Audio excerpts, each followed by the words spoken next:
In mid-October 1945, an American-built fighter aircraft operating under Soviet command was lost over the remote Kamchatka Peninsula. Regional civilian accounts later hardened into a story of a successful landing on winter ice, while the official record pointed to a Soviet training flight ending in a crash into Vitaminnoye Lake. The exact wreck location and the pilot's final moments remained unresolved for decades, leaving the case split between that local narrative and the stricter limits of a military aviation investigation. The missing machine was a Bell P-63 Kingcobra. Manufactured in the United States, this specific airframe was supplied to the Soviet Union under the Lend-Lease program. The logistical transfer of this military hardware was massive in scale and required strict procedural coordination. Depending on the accounting source, Soviet deliveries are placed at well over 2,300 aircraft, with some Russian accounts giving 2,397 and United States museum figures giving 2,456. In either count, the Soviet Union received the overwhelming majority of completed Kingcobras. Soviet aviators used the type in the Far East during and immediately after the conclusion of the Second World War. The enclosed cabin offered protection in extreme subarctic operational environments, while American radio equipment improved command and control across vast distances. The Bell design utilized a highly unconventional structural layout that strictly governed its flight envelope and center of gravity. Unlike traditional single-engine fighters designed with forward-mounted power plants, the Kingcobra was built around a centralized mid-engine configuration. The large liquid-cooled engine block was positioned inside the fuselage directly behind the pilot seat. A heavy drive shaft ran forward underneath the cockpit floor to turn the reduction gear and the propeller. This specific mechanical geometry allowed engineers to mount a heavy automatic cannon in the nose, firing straight through the propeller hub. This centralization of mass helped define the aircraft's handling, but it does not by itself prove that the final descent was caused by engine failure or a powerless glide.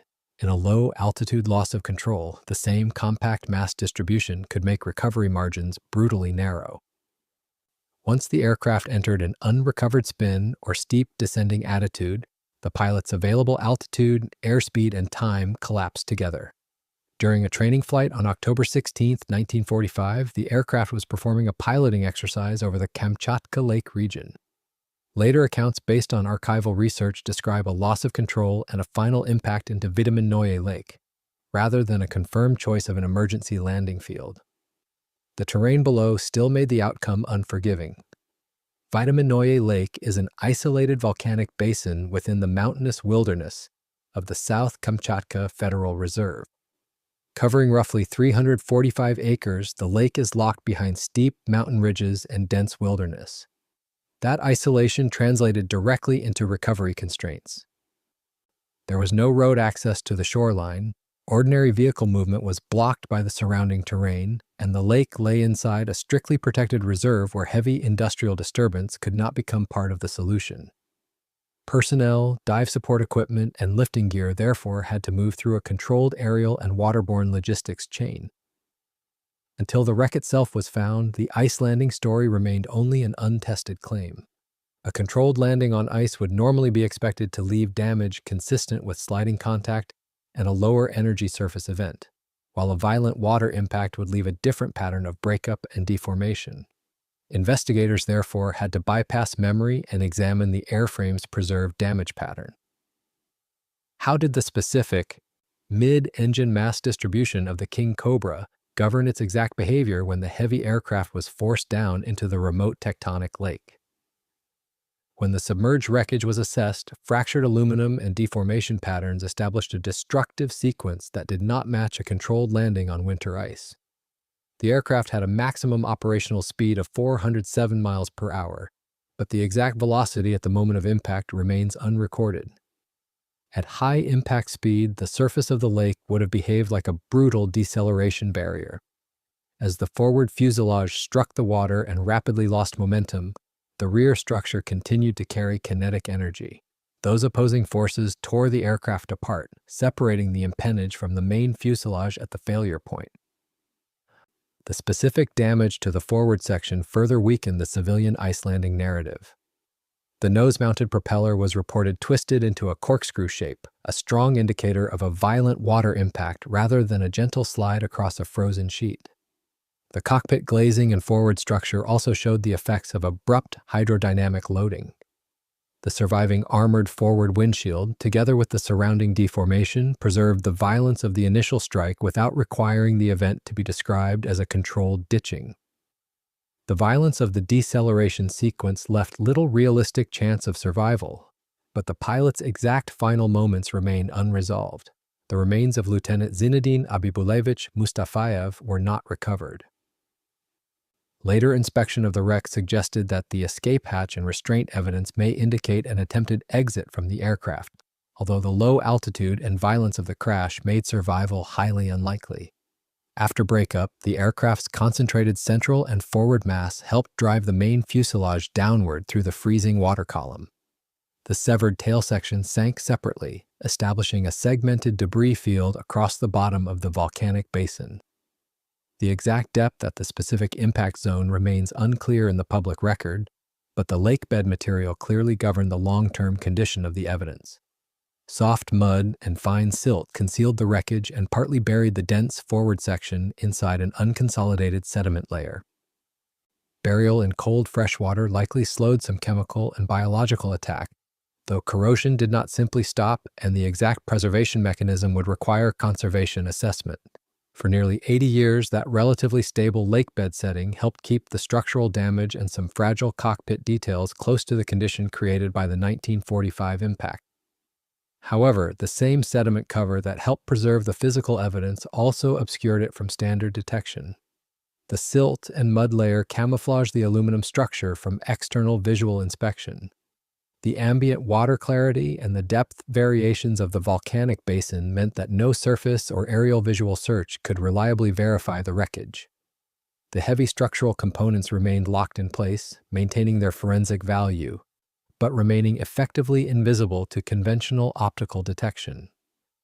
With the airframe trapped in a layer of fine tectonic silt at an unknown depth, how could an investigation team locate the structure without draining or dredging the protected reserve?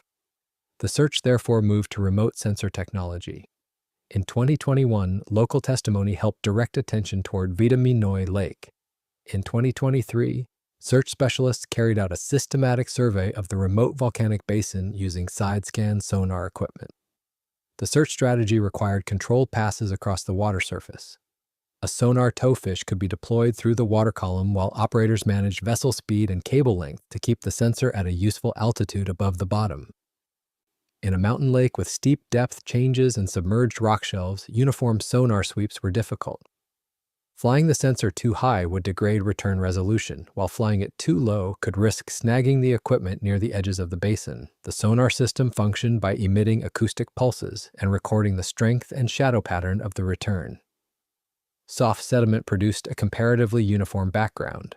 When the acoustic wave encountered a dense, non-natural object, the metallic geometry interrupted that baseline and created a distinct target with an acoustic shadow. By analyzing the length, edges, and overall shape of the return, the operators isolated a large anomaly separate from the surrounding geology. The target was consistent with an aircraft-sized wreck and justified a diver verification mission. To physically verify the sonar contact, an investigative dive operation was authorized. Divers descended through the extreme cold water toward the target zone. Operating in this environment imposed severe physical constraints. The fine silt surrounding the wreck was highly volatile. Any uncontrolled movement or misdirected thrust from a diver fin would instantly kick up a cloud of dense sediment, dropping local visibility to absolute zero and forcing an immediate abort of the dive. The dive team maintained strict buoyancy control to hover just inches above the debris. As they approached the main structure, the divers documented the forward section of the aircraft and other features consistent with a Bell P-63. That centerline weapon signature helped match the submerged structure to the suspected type. However, the primary airframe remained heavily embedded in the mud. Moving or disturbing the main load-bearing structure carried immense operational risk and required absolute verification of the specific aircraft identity before any extraction plan could be drafted. To secure this definitive proof, the dive team shifted their focus away from the main fuselage. They swam a precise grid outward from the central hub, scanning the flat mud for any anomalies. They established a search perimeter to locate and map the scattered debris field. During a high-energy deceleration, small, unsecured items inside a cockpit are frequently ejected into the surrounding environment. Recovering these off-body artifacts provides an unbroken chain of forensic provenance without altering or stressing the primary wreck. The divers systematically extracted several distinctive manufactured items from the silt. They brought an emergency aviation hatchet and a standard-issue cooking pot to the surface, indicating survival equipment associated with operations over harsh terrain. Most critically, the dive team located and recovered an American-made thermos with manufacturing markings that had survived the long submersion. This artifact did not prove the aircraft's identity by itself, but it strongly supported the Lend-Lease context. Combined with the sonar target, the aircraft structure, the recovered items, and the archival record, it helped confirm that the submerged wreckage was the missing Bell P-63. Finding and verifying the target was achieved. But how does an engineering team hoist a fractured, waterlogged airframe out of a strictly protected, roadless environment? The geometry of the 1945 impact demanded a careful extraction plan, but the public record does not support every detail of a fully reconstructed rigging sequence. By 2025, the recovery team faced a complex mechanical puzzle. The earlier dive findings now became engineering constraints. The wreckage was fragmented, sediment-bound, and trapped in a protected roadless basin. Conventional shore-based cranes, flatbed transport trucks, and tracked engineering vehicles could not simply approach the waterline. Equipment and specialists had to be inserted through a controlled logistics chain that relied heavily on aviation support, divers, pontoons, winching, and later transport from Kamchatka toward Moscow. Once the recovery system was established on the lake, the dive team initiated the underwater securing phase. Extracting a fractured aircraft required treating the wreckage as separate, fragile sections rather than as one cohesive airframe. The original fuselage spine could no longer be trusted to distribute lifting loads, and any sudden pull against buried aluminum risked tearing the weakened structure apart. The severed tail section became the clearest documented lift target. Divers worked at the point where the fighter rested on the bottom and secured the tail of the combat aircraft beneath a pontoon. This flotation support allowed the fragment to be moved under control toward shallower water, reducing the immediate load on the wreck and giving the recovery team a safer transition zone between the lake bed and the shoreline. Only after the fragment reached shallower water was the next lifting stage initiated. The tail section was attached by winch to a helicopter and transported to the shore. This stage sequence mattered mechanically. It avoided treating the wreck as a single rigid aircraft, reduced shock loading on 80-year-old aluminum, and gave the team a way to move heavy historical material without driving ground machinery into the protected reserve. The forward fuselage presented the larger, unresolved engineering problem. It contained the concentrated mass of the engine, armor, and nose-mounted weapon system, while much of the original stabilizing tail structure was gone. Public accounts do not provide enough detail to confirm the exact sling geometry used on that main section. What can be stated safely is that the recovery team had to support the remaining structure gradually, keep the load distributed, and prevent the buried aircraft from being ripped apart during removal from the mud and water. By the end of the operation, the recovery had shifted from underwater preparation to controlled extraction and shoreline staging. The aircraft was no longer an inaccessible sonar target at the bottom of Vitaminnoye Lake. It had become a fragmented but recoverable historical artifact, ready to enter the wider transport chain out of Kamchatka. Would the compromised aluminum hold together when the heavy lift helicopter finally took up the cable slack? In 2025, the recovery operation reached the point where engineering judgment became visible in the lift itself. The verified sequence was not a single, uninterrupted pull from deep water into open air, but a staged extraction designed to reduce shock, control weight, and protect the broken structure. The first critical transition was the release from the lake bed. The fragment had to be eased out of mud and water while the team managed sediment resistance, hydrodynamic drag, and the weakness of 80-year-old aluminum. At the shoreline transition, helicopter support took over from the waterborne recovery system. This was the dangerous boundary between underwater recovery and aerial logistics. Beneath the surface, the lake still carried part of the weight. Once the wreckage approached the shoreline transfer point, the structure became more exposed to gravity, handling loads and uneven tension. Every movement had to remain slow and deliberate, because uneven tension or a poor lift angle could overload surviving joints. Success depended on keeping the load supported and the fragments separated when necessary. The heavy lifting operation succeeded, moving the recovered sections into the onward transport chain from Kamchatka. The physical evidence had been removed from the cold water and sediment that had preserved it for nearly 8 decades. Once the heavy structure broke the surface and safely cleared the isolated volcanic basin, what was the final destination for this retrieved evidence? The recovered airframe confirmed the wreck location and preserved the structural evidence of the open water destruction for conservation. The initiating failure sequence, however, remains unresolved in the public record. The 2025 extraction secured the resulting forensic evidence and allowed the operation to pivot from remote aerial logistics to long-term material stabilization. Following the recovery from the protected volcanic basin, the fragmented aircraft was transferred into a broader transport chain. Public accounts state that the wreckage was moved from the difficult lake region toward Petropavlovsk-Kamchatsky and then carried to Moscow aboard an AN-124 Ruslan transport aircraft. The final destination for the retrieved structure was Moscow for restoration work. Transporting heavily compromised, nearly 80-year-old aviation aluminum across such distance required securing the fractured geometry against vibration and handling loads. With the asymmetrical forward fuselage and the severed tail section supported as separate, fragile structures. After recovery, the hazard changed.